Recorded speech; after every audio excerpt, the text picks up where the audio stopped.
ಧರ್ಮಸ್ಥಳದಲ್ಲಿ ನಡೀತಾ ಇರುವಂತಹ SIT ತನಿಖೆ ಬಗ್ಗೆ ಅಂತ ಈಗ ಆಲ್ರೆಡಿ ಎಲ್ಲರಿಗೂ ಗೊತ್ತಿದೆ. ಅಂಡ್ ಇಲ್ಲಿ ಜನ ಚರ್ಚೆ ಮಾಡ್ತಾ ಇರೋದು ಬಂದು ಮಾರ್ಕ್ ಮಾಡ್ತಿರುವಂತಹ ಅತಿ ಹೆಚ್ಚು ಸ್ಪಾಟ್ ಗಳಲ್ಲಿ ಮೂಳೆಗಳೇ ಸಿಕ್ಕಿಲ್ಲ ಅಂತ. ಸೊ ನನ್ ಪ್ರಶ್ನೆನೂ ಇದೇ ಇರೋದು, SIT ತನಿಖೆ ಆಗ್ತಾ ಇರ್ಬೇಕಾದ್ರೆ ಒಂದಿಷ್ಟು ಜನ ಮುಂದೆ ಬಂದು ಏನೇನೋ ಹೇಳಿದ್ರು. For example at currently Dharmasthala ಗ್ರಾಮ ಪಂಚಾಯಿತಿಯ ಅಧ್ಯಕ್ಷ ಆಗಿರುವಂತಹ ಶ್ರೀನಿವಾಸ್ ಪುಟಾಣಿ ಅವರು ಏನ್ ಹೇಳಿದ್ರು ಅಂದ್ರೆ, ಹೌದು ಭೀಮಾ ನಮ್ಮ ಹತ್ರನೇ ಕೆಲಸ ಮಾಡ್ತಾ ಇದ್ದ. ಅಂಡ್ ಈಗ ಆಲ್ರೆಡಿ ಏನು SIT ಅವರು ಮಾರ್ಕ್ ಮಾಡಿರುವಂತಹ ಸ್ಪಾಟ್ಸ್ ಇದಾವೋ ಅದೇ ಒಂದು ಸ್ಪಾಟ್ಸ್ ಅಲ್ಲಿ ಭೀಮಾ ಕೈಯಿಂದ ನಾವೇ ಪೋಸ್ಟ್ ಮಾರ್ಟಮ್ ಆಗಿರುವಂತಹ ಬಾಡೀಸ್ ನ ಹೂತ್ ಹಾಕ್ಸಿದೀವಿ, ದಾಖಲೆಗಳು ಇದಾವೆ ಅಂತ ಹೇಳಿದ್ರು. ಆರ್ ಕನ್ನಡ ಅನ್ನುವಂತಹ ನ್ಯೂಸ್ ಚಾನಲ್ ಅಲ್ಲಿ ಒಂದು ಲೈವ್ ಡಿಬೇಟ್ ಅಲ್ಲಿ ಕುತ್ಕೊಂಡು ಒಬ್ರು doctor, I am not wrong, ಅವ್ರ ಹೆಸರು ಮಹಾಬಲ ಶೆಟ್ಟಿ ಅಂತ, ಅವ್ರು ಹೇಳಿದ್ರು ಹೌದು SIT ಅವರು ಈಗೇನ್ ಮಾರ್ಕ್ ಮಾಡಿರುವಂತಹ ಸ್ಪಾಟ್ಸ್ ಇದಾವೋ ಅದೇ ಜಾಗದಲ್ಲಿ ನಾನೇ ಪೋಸ್ಟ್ ಮಾರ್ಟಮ್ ಮಾಡಿರುವಂತಹ 70 ಶವಗಳನ್ನ ಹೂತ್ ಹಾಕ್ಸಿದೀನಿ ಅಂತ ಹೇಳಿದ್ರು. ನನ್ನ ಎಕ್ಸ್ಪೀರಿಯನ್ಸ್ ಪ್ರಕಾರ ನಾನು 70 ಅನ್ಐಡೆಂಟಿಫೈಡ್ ಬಾಡಿ ಈ ಜಾಗದಲ್ಲಿ ಪೋಸ್ಟ್ ಮಾರ್ಟಮ್ ಮಾಡಿದ್ದೇನೆ. ಸ್ಪಾಟ್ ಅಲ್ಲಿ ಒಂದು 20 ಇಂದ 22 ಬಾಡಿ ಪೋಸ್ಟ್ ಮಾರ್ಟಮ್ ಮಾಡಿದೆ ಅದೇ ಜಾಗದಲ್ಲಿ. ಇವತ್ತು ಯಾವ ಹುಡುಕ್ತಾ ಇದ್ದಾರೆ ಅದೇ ಜಾಗದಲ್ಲಿ.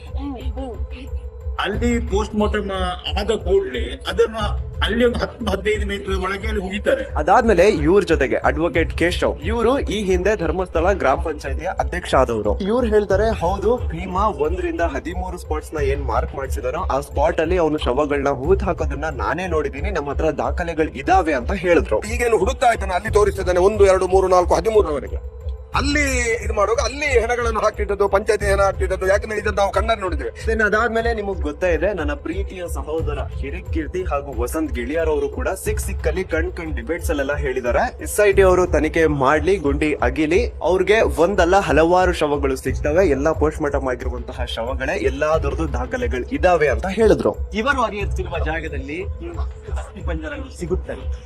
ಹೇಗೆಂದರೆ 2006ಕ್ಕೆ ಮುಂಚೆ ಸ್ಮಶಾನ ಯಾವುದು ಈಗ ಅಗಿತಿರುತ್ತೆ ನೇತ್ರಾವತಿ ವಸಂತ ಗಿಳಿಯಾರ್ ಅವರಂತೂ ಒಂದು ಪೋಸ್ಟ್ ಸಹ ಬರ್ದಾಕಿದ್ರು, ಸರಿಯಾಗಿ ಅಗಿರಿ ನಿಮಗೆ 264 ಶವಗಳು ಸಿಗ್ತವೆ, ಎಲ್ಲದಕ್ಕೂ ದಾಖಲೆ ಇದೆ ಅಂತ. ಸೊ ಈಗ ನನ್ ಪ್ರಶ್ನೆ ಏನು ಅಂತಂದ್ರೆ, ನಾವು ಮಾಧ್ಯಮಗಳಲ್ಲಿ ನೋಡಿರೋ ಪ್ರಕಾರ 6ನೇ ಸ್ಪಾಟ್ ಅಲ್ಲಿ ಹಾಗೂ 14ನೇ ಸ್ಪಾಟ್ ಅಲ್ಲಿ ಬಿಟ್ರೆ ಎಲ್ಲೂ ಏನು ಮೂಳೆ ಸಿಕ್ಕಿಲ್ಲ. ಆ 13ನೇ ಸ್ಪಾಟ್ ಅಲ್ಲಂತೂ SIT ಅವರು ಒಂದು ಬಾವಿನೇ ತೋಡ್ ಹಾಕಿದ್ರು, ಆದ್ರೆ ಸಿಂಗಲ್ ಮೂಳೆ ಸಿಕ್ಕಿಲ್ಲ. ಸೊ ನಾವು ದ ಬಿಗ್ಗೆಸ್ಟ್ ಕ್ವಶನ್ ಈಸ್, ಪಂಚಾಯತಿ ಅವರು ಹೂತ್ ಹಾಕ್ದಂತಹ ಶವಗಳು ಎಲ್ಲಿ? ಪೋಸ್ಟ್ ಮಾರ್ಟಮ್ ಆಗಿದ್ದು ಸಿಕ್ಕಿಲ್ಲ, ಪೋಸ್ಟ್ ಮಾರ್ಟಮ್ ಆಗದೆ ಇರೋದು ಸಿಕ್ಕಿಲ್ಲ, ಒಟ್ಟಲ್ಲಿ ಯಾವುದೇ ಒಂದು ಮೂಳೆನೆ ಸಿಕ್ಕಿಲ್ಲ. ಹಾಗಿದ್ರೆ ಆ ಶವಗಳು ಎಲ್ಲಿ ಹೋದ್ವು? ಭೀಮಾ ತೋರಿಸಿರೋ ಸ್ಪಾಟ್ ಅಲ್ಲಿ ಡೆಡ್ ಬಾಡೀಸ್ ಸಿಕ್ಕಿಲ್ಲ ಅಂದ್ರೆ ಪಂಚಾಯತಿ ಅವರು ಹೂತಿಟ್ಟಂತಹ ಡೆಡ್ ಬಾಡೀಸ್ ಎಲ್ಲಿ?